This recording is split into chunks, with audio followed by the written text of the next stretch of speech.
Good Tuesday afternoon, everybody.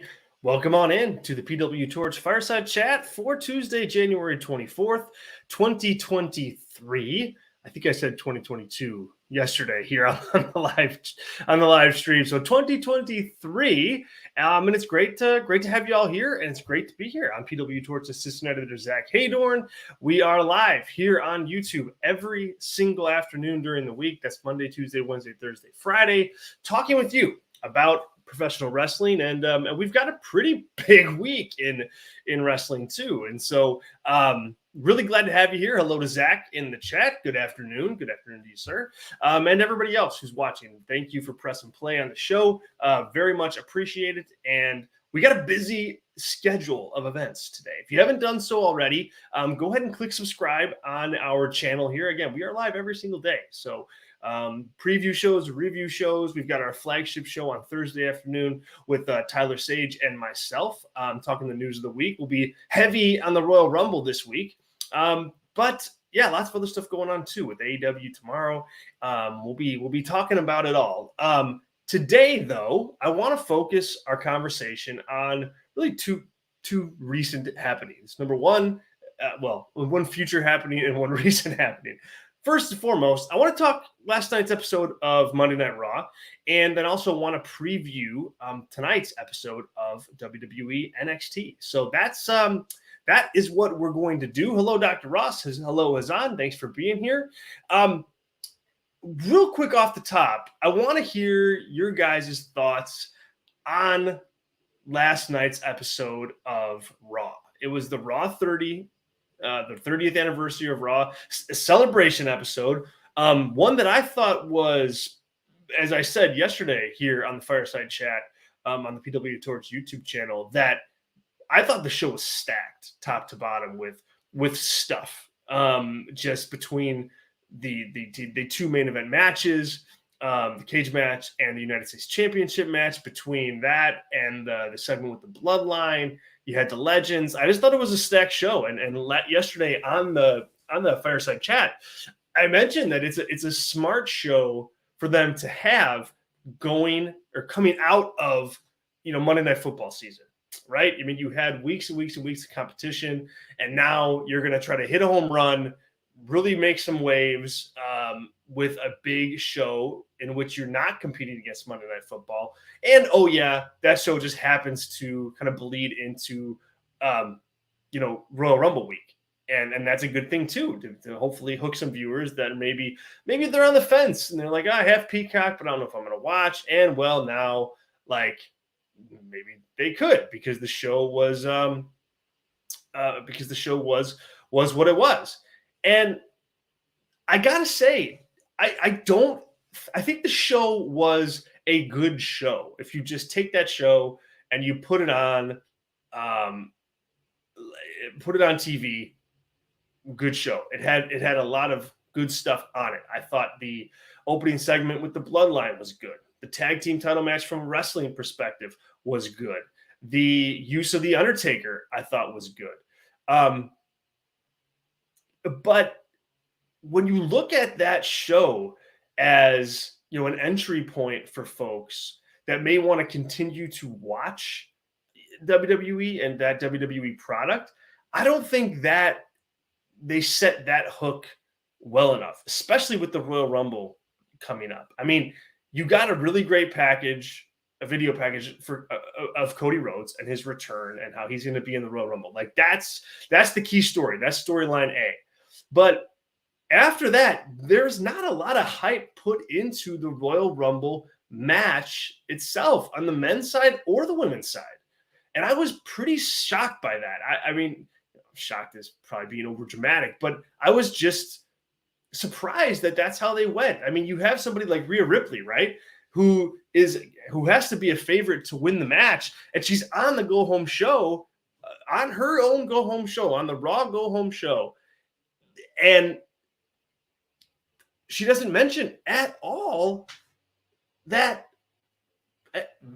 maybe I want to win the Royal Rumble. Maybe I want to go on to WrestleMania and try to challenge for the Raw or SmackDown women's title. Like, that just seemed bizarre to me. And that's like the number one I mean, that's like, she's the number one, in my opinion, the A story going into the Royal Rumble. And then Becky Lynch is kind of like 1A or 1B, I guess you should say. And she ends up not having a match. And we'll get to that in a second. And so you don't get that momentum driver for her going into the Royal Rumble either. And that's a mistake, I think. Plus, your big championship match, Roman Reigns is defending the undisputed WWE Universal Championship. And, you know, the angle you decide to go with, yes, is centered around that match, but it's really fanning the flames of an eventual feud between Roman Reigns and Sami Zayn, not Roman Reigns and Kevin Owens. We got a little like go home promo from Kevin Owens, and I thought that was good. Like I mean, go home promos don't need to have bells and whistles on it, especially if that babyface in this case is not going to win the title. I think we all know that Kevin Owens is not walking out of there with the championship. So you don't want to put too much on the line if you're Kevin Owens, but I think he walked a fine line with that, which is good. But that whole angle to start the show was very much rooted in getting Sami Zayn and Roman Reigns some momentum. So like, I thought that was a miss in terms of building up to the Royal Rumble show. And you look at this, you look at Raw last night, and it was not, I mean, a lot of it wasn't focused on building up to your big show. And look, it's not as important that they do anymore because they've got their money, they've got the Peacock deal.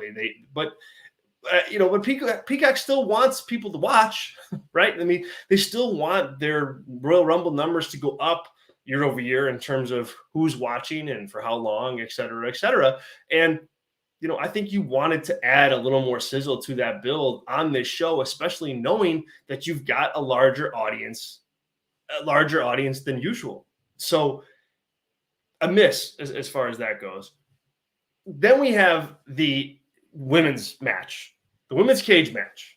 And to me, it is just unacceptable for the WWE to miss on something like that in that way. I mean, by all intents and purposes, or by all accounts and reports, PW Insider reporting that the Bloodline segment to start the show went long, and therefore other things on the show needed to be cut.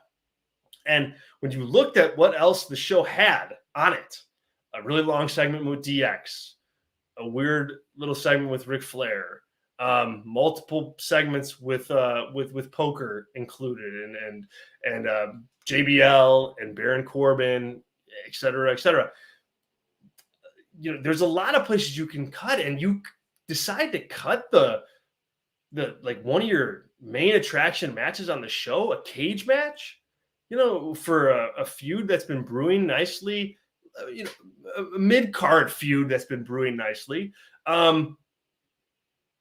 And one that you put a lot of hype behind going into this show specifically, and now you're not even going to pay that off. Like, you're just going to do an angle. Like, to me, that's a really, really big miss. I don't know how you mistime the show that poorly where you have to cut a whole damn match. Like, that's unacceptable. And then you compound the problem that caused by cutting one of your bigger matches on the show. That's just a miss. That's just poor judgment on the part of Paul Levesque and everybody else who had to make that decision. I mean, imagine if we were sitting here today, how much better we'd feel about the show with with that match in the can, having watched Bayley versus Becky Lynch inside of a steel cage and watch it get 10 minutes or something like that, 12 minutes maybe. Right? I mean, I think it could have changed the whole perception of the show. But instead you took that key match out, and then the rest of the show very much was rooted in legend segments and legend segments and legend segments and weak legend segments at that. So that's what I didn't like about the show. What I liked about the show was that there were some good matches. I liked Austin Theory continuing to get strong presentation. I liked the Bloodline segment to start the show. I mean, it was really well done. I thought it was well acted by Roman Reigns. I thought it was well acted by Sami Zayn. In particular, I for one, I think conventional wisdom says you want to have Sami Zayn, the babyface, step up and defend himself in that situation. But I think there's a confidence level to Sami Zayn going, you know what? I'm hurt by this, and I'm not going to defend myself for you guys. The proof's in the pudding. And if you guys can't figure this out on your own, then I'm on your side. Well, then, forget it. So be it. Right? There's a confidence to that, to the psychology of that, which I think is, it was interesting to see him play that out. I also was okay. Like, I know Wade talked about this last night with Robert Vallejos on the post show. If you haven't listened to that in podcast form, you can listen to it soon on the YouTube channel here too. So you can keep that in mind. But I thought that, Paul Heyman was out there to be the aggressor in the situation on behalf of Roman Reigns. Like, Paul Heyman is almost overcompensating for and trying to showcase the anger that Roman Reigns has and just be firmly in the camp of Roman Reigns and do his bidding and just, become so flabbergasted that Sami Zayn would do this. Like, I think that he's a yes man to Roman Reigns, and he's a suck up. And so I think, he's going to go as the wind blows. That's his character. And so that worked fine for me as far as like his interaction with Sami Zayn. So it had a lot of creativity in that. There is a psychology problem with this angle that the bloodline has with Sami Zayn right now. And it's the bloodline, when they continue to let Sami Zayn into their group, into their faction, they're baby faces for doing so. They're baby faces for keeping Sami Zayn in. People want to see him in the bloodline, and if I'm Paul Levesque, I'm looking at that going, okay, we've got to pull the plug on this sooner or later, or else we're not going to be able to pull the plug on it in the way that we want. If you want Sami Zayn to be feuding with Roman Reigns at some point, or, tag teaming with Kevin Owens to face the Usos at a WrestleMania, like, you want that. Like, if you want the bloodline to be heels, which I think they do for whatever's planned at WrestleMania, whether that's The Rock, whether that's Cody, whether that's Steve Austin, whether that's Sami Zayn, all of those scenarios put Roman Reigns in the bloodline as heels. But here we are, and Sami Zayn's involvement in the faction makes that faction babyface. And you've got to be careful with that. That to me is a ticking time bomb. And so if I'm Paul Levesque, I'm pulling the trigger. I'm doing the turn. You gotta like kind of play the field on this and look around and say to yourself, okay, when does this make the most sense to do the turn? And I think you're at that point. I think you're at that point because of how much the audience is connecting with Sami in that group. Because the end game is going to be him not in that group. So you have to take the psychology out, or you have to just reverse it around, where it's like, when and if Sami exit the group, that's the babyface. That's the big babyface turn for Sami Zayn. That's the big heel turn, or I guess double down on the heel turn for Roman Reigns. But to do that, I think you got to act swiftly. And so, for as much as I liked that segment last night, it stood out that hey, they may need to get on this if they were planning for. If they're planning for this to last another 6 months, I don't think there's another 6 months in it, given what we saw yesterday. So, again, drop in the chat. Would love to see kind of what you thought about Monday Night Raw this week. Again, a good show, but a show that had its problems, and a show that did not, functionally build to the Royal Rumble very well. Now that I'm sitting here, almost a day later. But I'm curious to hear your thoughts. So drop them in the chat. Let's get to some comments right now. Steven goes ahead and says, it's hard to see Roman as a babyface for me. He's clearly using, or at best, putting up with Sami. He is. I would agree with that. Like, he is doing that with Sami. My thing is, even though he's doing that to Sammy, and on nights where, and I think there's nights that he kind of walks that line and conveys that better than others. I think that's there. But even with that in play, right? The crowd doesn't see it that way. You'd be think if the conventional wisdom, Stephen, was yours and mine, where it's like, hey, Roman's just, Roman, poor Sammy. Roman is using Sami Zayn and he's putting up with them. If the crowd thought that, or if that was the goal, I don't think the crowd is buying that, because even though Roman Reigns is treating him that way, they still want to see him in the bloodline. They don't want to see him get kicked out, even though that would be the true babyface move, would be him to get kicked out. And that's where I think the psychology is off. It's where I think you're right. They're going for Roman Reigns acting like he's not really behind Sami Zayn. He's kind of just playing along, treating him like his, maybe little brother or something like that, he just lets him hover around. But the audience is not buying that. The audience is absolutely not buying that, and that's an issue. And that's why you got to cut it off right now. And that's a huge heel beatdown by Roman Reigns on Sami Zayn.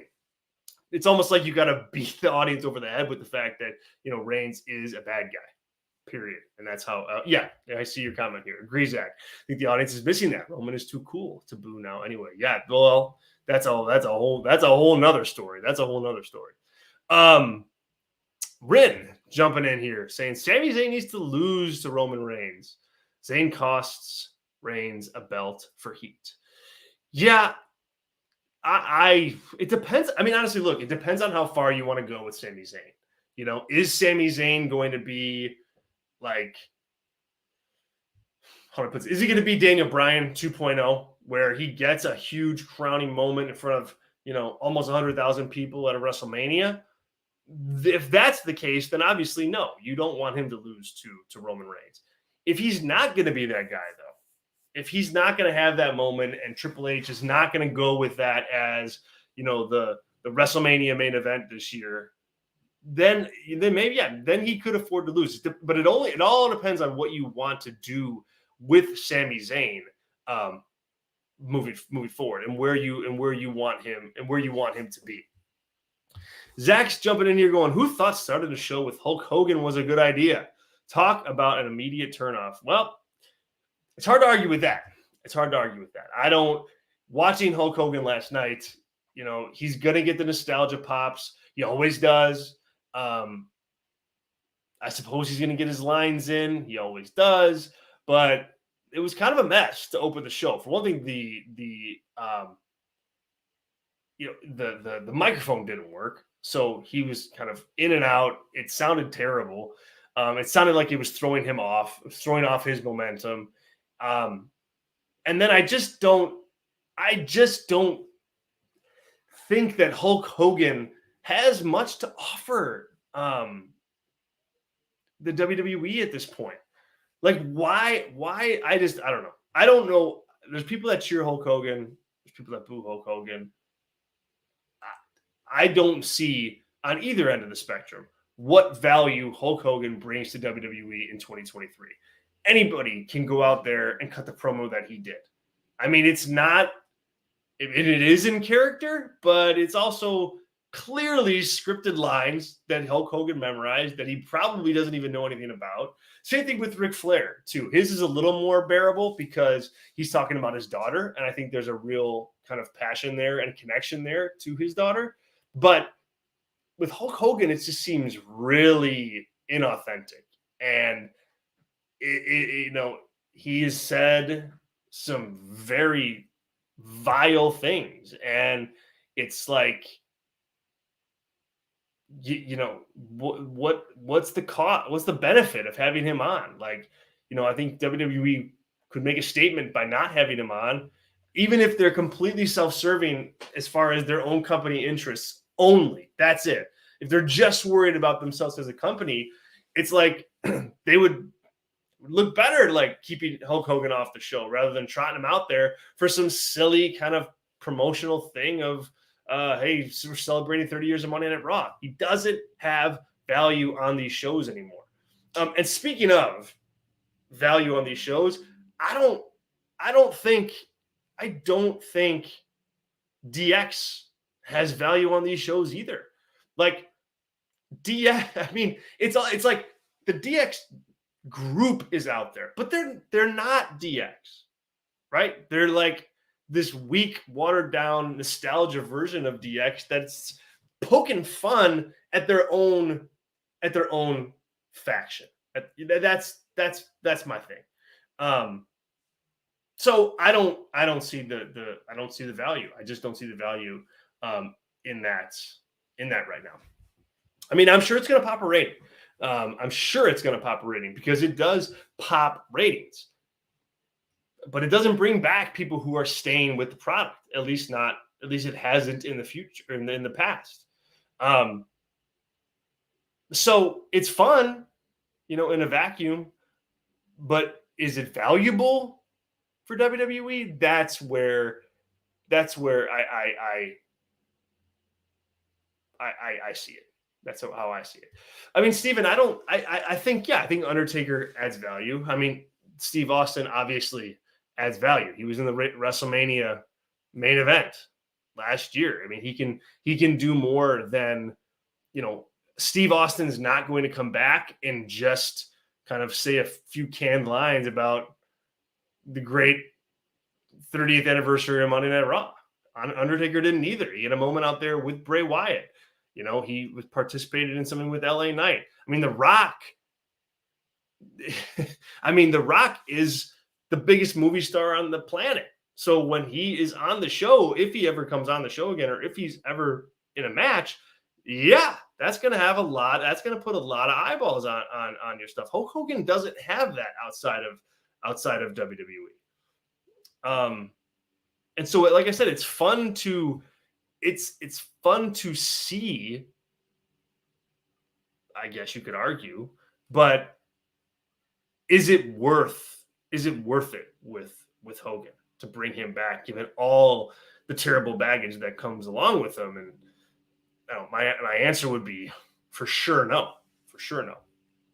Tracy, lots of things not valuable for WWE that I've seen lately, unfortunately. Yeah, I mean, they're that's there. I mean, that's certainly there. Vince McMahon being one of them, Tracy, for sure. We've talked about that a lot on this show. Really quick, for some reason, I don't know why Tracy's note here made me think of this, but I did really, really like, and AEW should take a page out of WWE's playbook when it comes to this, but all the the recap vignettes and and past highlights of Monday Night Raw and those video packages that they did, those were tremendous. If you guys, for whatever reason, didn't watch Monday Night Raw this week, go out and make sure that you find those video packages or watch Raw just to find those. They're really compelling and really well done and put together in a really kind of sleek way. And WWE did a great job with that, and that it showcased the history of Raw and like the depth of history that the show has, but also it conjured up like some real nostalgia in terms of, replaying some tip-top moments in Raw history. So that was really, really well done. And you guys are talking about it right now in the chat. I agree. LA Knight, like, I mean, he just has been super impressive out there.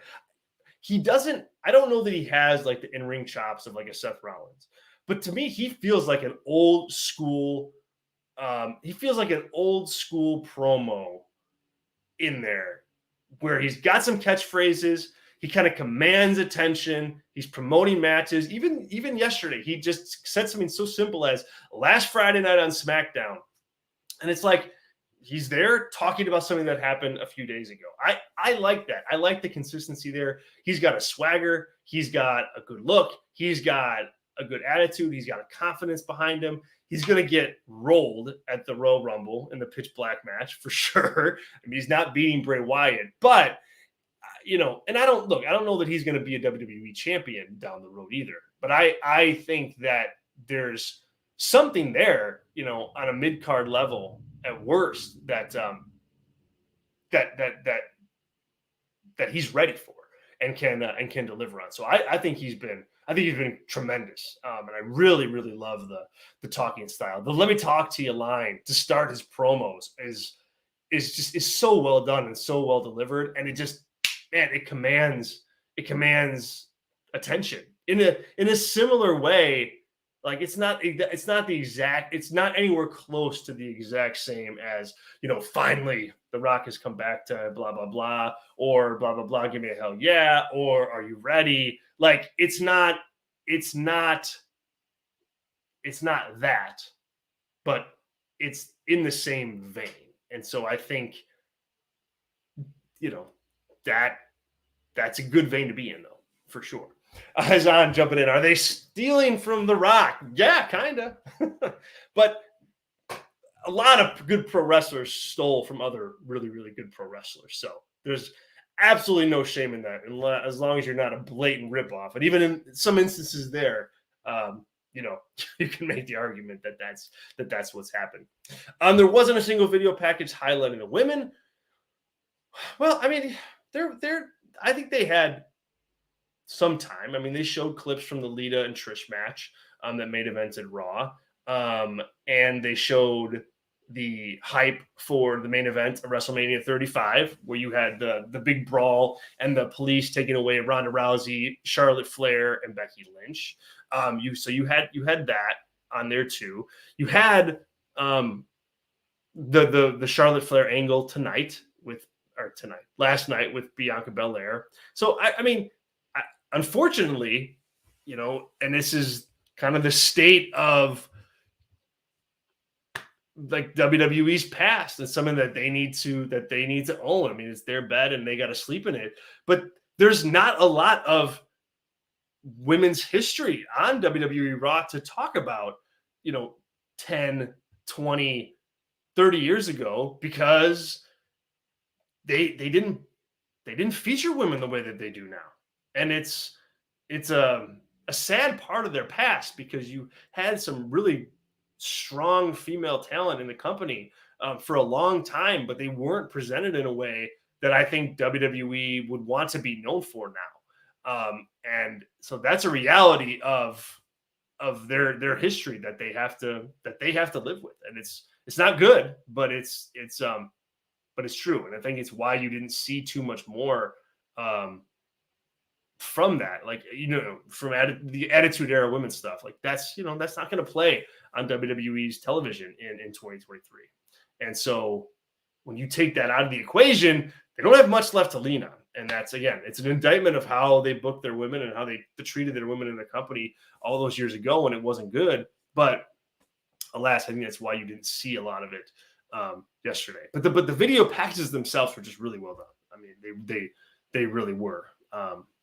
Could they have added in a bunch of other things? Yes, but it still was really good. It was really good stuff. Yes, I know the Bellas weren't happy either. And as I said, I mean, the one thing they should not have done is don't cut your women's match. Don't cut the women's match that you've given the most time to in a cage match. Don't cut that. Come on, be smarter than that, Paul Levesque. Come on, you're better than that. So that's Raw. That's Raw. Great conversation, you guys. This was fun. I'm glad we were able to talk about that. But let's give NXT some time here. We've got another brand new episode of television this week, and it's heavy on women's division stuff, I believe. And I'm checking the Twitter page for NXT right now just to make sure. But I believe that we only have women's division stuff scheduled and booked for tonight's show. I'm checking here and scrolling around, and yeah, I think that it's heavy women's division stuff. So what we have a NXT Women's Championship Summit with Toxic Attraction and Roxanne Perez. Both Gigi Dolan and JC Jane have and are number one contenders for Roxanne Perez's NXT Women's Championship. They will wrestle in a triple threat match at Vengeance Day. So let's start there. To me, it's just kind of a weak first opponent for Roxanne Perez. If she wins the title, kind of in an expedited fashion, there's not a lot of build to, when she won the title. I mean, because of, the circumstances surrounding Mandy Rose and her, quick dismissal from the company, like that title, like Mandy Rose did the job, but that title, like you weren't able to build it up in a big way for Roxanne Perez. And so I was in the camp of that you really needed like a strong heel opponent for her coming out of that title win. And instead, you have Toxic Attraction. And so it's kind of like they're in the feud in place of Mandy Rose. But the story to me is really them at this point and not the champion. Like it's really like the Toxic Attraction drama and the drama between Dolan and Jane instead of Roxanne Perez. Now, tonight, we've got a few weeks left to build here. And so tonight could be a positive step to establish the story between Perez and Toxic Attraction and against one another. And I think that's what we need to do here. I think that we're going to see Toxic Attraction get their heat back in this, like, especially as Azan is pointing out here, especially after last week. Toxic Attraction needs to look strong this week. And my guess is that that's exactly what's going to happen. That this will be get your heat back kind of segment, Toxic Attraction standing tall over Roxanne Perez, and then you go into the final build next week and you go into Wednesday after that. But I very much expect this to be a paint by numbers segment to get some heat back on or for Toxic Attraction. Let's see. What else do we got here? We also have Tiffany Stratton is back against Indy Hartwell. Probably should be one of the better matches on the show, at least ones that are being talked about. Stratton is an interesting talent to watch. I think she's clearly somebody that Shawn Michaels is high on. Clearly somebody that they want to push. Somebody that I think, from an athleticism perspective and just an overall look perspective, fits what WWE wants to do on the main roster.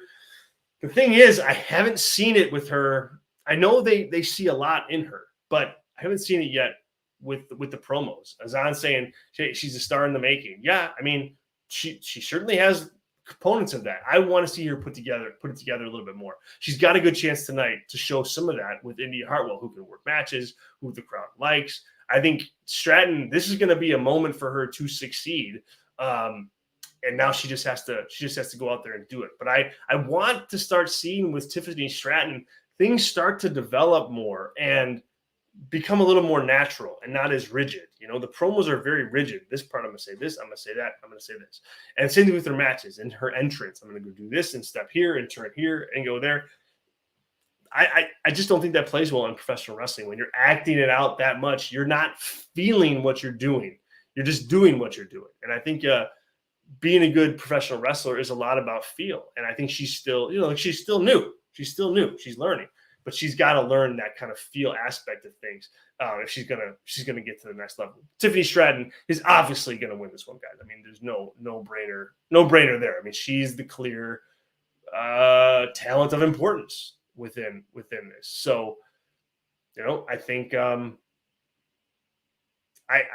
just think that this is her time to show something. And I don't know what we're gonna see, but Stratton's gonna win. And really, it's not even about the win that's gonna put her over. It's about how she looks within that win that's gonna put her over most. We've got Katana Chance and Kaden Carter, the NXT Women's Tag Team Champions. I guess they're taking on Alba Fire for the tag titles, but Alba Fire doesn't have a partner. This doesn't make a whole hell of a lot of sense to me. Can somebody clear that up? Can somebody clear it up for me, please? Why does Alba Fire not have a partner? It's a tag team match, a tag team title match. What are we doing here? Maybe they do go down this road. Isla Dawn is going to be Fire's partner. I don't know how much sense that makes. They've been at each other's throats, but It's something. It's storyline development, so I'll take it. But man, I just don't think you want to book a tag team match like this when it's essentially your baby faces taking down another baby face right now anyway in like a handicap match, essentially. I don't get the purpose of that. The other thing that they've got going on the show tonight is an award ceremony for Thea Hale and Chase University. I don't know, guys. I'm in the minority on this, so don't fry me. But the Chase U thing, I've had about enough. I mean, it's fun and it's silly, but you know, like an award ceremony, like come on. I don't know. It's mid-low card stuff. You know, I guess as long as it stays there, I'm okay with it. But I have a hard time seeing anybody involved in that faction being taken seriously moving forward, whether it's in NXT or whether it's in on the WWE main roster. You know, I just don't see it. And here's the thing, Ren. I mean, it depends on what over means to you. Like, to me, over is, and maybe not even just to me, I just think like over is not people chanting like a funny chant at you, right? It's, can you draw money? Can you be like a person who puts butts in seats? Like, I mean, there's over, and then there's like kind of gimmicky over. Like, was Rusev, for example, he had that run with Rusev Day, and that Rusev Day shtick was over, but Rusev himself was not. You know, Cody Rhodes, that's an overact. He's a guy that's over in all aspects. Seth Rollins, same kind of thing, but I think it's heavy towards the song gimmick. You know, the song gimmick is really kind of propping him up. That kind of gimmicky overness isn't bad, but it's not a true test of whether or not you're over. That's my point. And I think Timothy has has my back on this one. The crowd is so small in NXT, everyone sounds over. Yep, I think there's a point there. And then they appear on SmackDown, and it'd be crickets. So I'm not saying it's dead on arrival, certainly not. But I think it has a ceiling. That kind of being over has a ceiling, and I think that's where Chase University is. All right, guys, cool. Well, we'll have all your coverage on tonight's episode of NXT on PWTorch.com, so you can check that out, and you can read all of our reports and our analysis on the show. I've got a Raw column up, my Heydorn's receipt column for WWE Raw, up on PWTorch.com right now. Tomorrow, we'll be back live for an AEW Dynamite preview show. On Thursday, we'll be live with the Fireside Chat, our flagship edition of the show. And then on Friday, we'll be back to preview SmackDown. So busy time here. We will have a live Torchcast watch-along right here on YouTube during the Royal Rumble pay-per-view, or PLE, on Saturday evening. Join us. It's been a blast when we've done this in the past. I really hope that that you guys join us for that. It's been fun.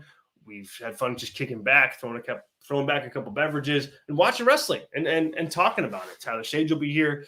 And so make us your second screen partner for that event. Again, we'll have more as far as how you can do that. Steven, I can't help but pause my plug and say, well, yeah, I mean, he was over in like that gimmicky kind of way. You know, the 10 thing was over more than Ty Dillinger. You know what I mean? Like, Ty Dillinger wasn't over. If you take the 10 thing away, not over. If you put the 10 thing on somebody else, probably over just the same. And that's where that's what I kind of mean. So that's my point. And I think history proves my point on that one. You know, it's not like Ty Dillinger went to, AW and became this big time star. He didn't. So that's my 2 cents. But again, be here Saturday. We'll be here live. We'll be here live for the rest of the week.